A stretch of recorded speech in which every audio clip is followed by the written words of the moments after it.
स्वागत आहे तुम्हा सर्वांचे श्री स्वामी समर्थ या चॅनलमध्ये।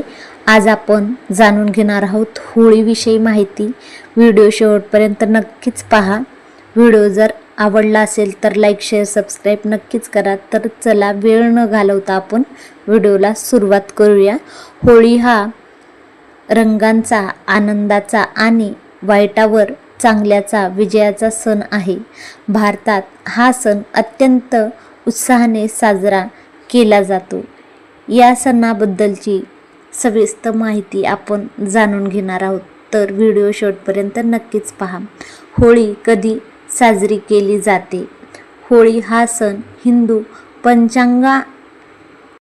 पंचांगानुसार फाल्गुन महिन्याच्या पौर्णिमेला साजरा केला जातो। हा वसंत ऋतूच्या आगमनाचे प्रतीक देखील मानले जाते। पौराणिक कथा आणि महत्त्व।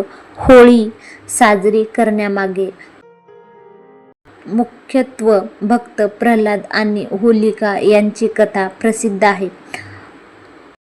असुरांचा राजा हिरण्यकश्यप, त्याला स्वतःला देव म्हणून सर्वांनी आपली पूजा करावी असे वाटते। भक्त प्रल्हाद, हिरण्यकश्यपचा मुलगा प्रल्हाद हा भगवान विष्णूंचा मोठा भक्त होता। होलिका दहन। प्रल्हादाला मारण्यासाठी हिरण्यकश्यपाने त्याची बहीण होलिका, जिला अग्नीपासून न जाळण्याची वरदान होते, त्याच्या मांडीवर प्रल्हादाला बसून अग्नीत टाकले, परंतु प्रल्हादाच्या भक्तीमुळे तो वाचला आणि होलिका जळून खाक झाली। अर्थ हेत वाईटावर चांगल्याचा विजयाचे प्रतीक आहे।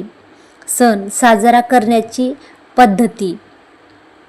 होळीचा सण साधारणपणे 2 दिवस चालतो। होळी पहिला दिवस। या दिवशी संध्याकाळी किंवा रात्री लाकडे किंवा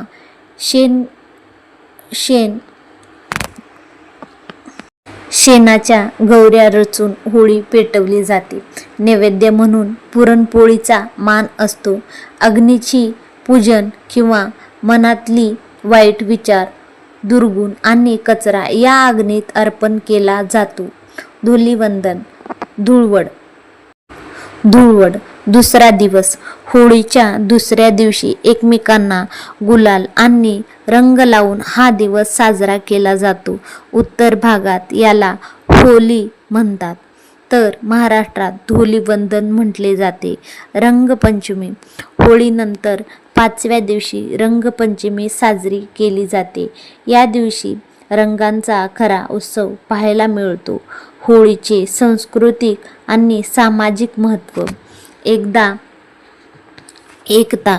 या दिवशी लोक सर्व मतभेद विसरून एकमेकांना मिठी मारतात। नैसर्गिक बदल। हिवाळा संपून उन्हाळा सुरू होत असताना शरीरातील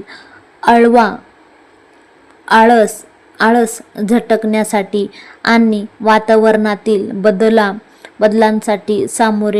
बदलाला सामोरे जाण्यासाठी हा सण ऊर्जा देतो। कृषी महत्त्व। शेतात नवीन पीक, विशेष गहू, हरभरा, होती आलेल्या आनंदही या सणातून व्यक्त होतात।